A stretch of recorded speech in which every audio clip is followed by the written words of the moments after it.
বন্ধুরা বরিশাল্লা মনুর কাছ থেকে গল্প শুনতাম। মুই একটা গল্প শুনামু। মোর বাড়ি হইলে বরিশাল। মগদাসের কথায় কয় পার্কে ঘুরতে যাওয়া। তাই এক সেমরা সেমরি পার্কে ঘুরতে গেছে।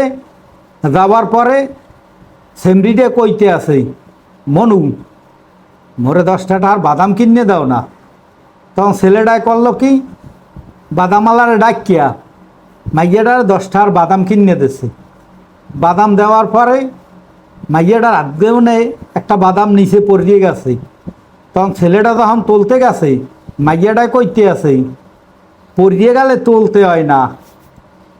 তারপরে তাদের ঘোরাফেরা শেষ হওয়ার পরে যখন বাড়ির জন্য রওনা দিছে, ইতিমধ্যে হেগোহানে একটা চার বাজছে। এই চার যখন পাড়াইতে গেছে, তখন দেখা গেছে কি যে মাইয়াটা পাও পিছলে গিয়া খালের মধ্যে পড়িয়ে গেছে। তখন খালের মধ্যে পড়িয়ে দিয়া হাবুডুবু খাইতে আছে আর কইতে আছে, মোরে বাঁচাও বাঁচাও।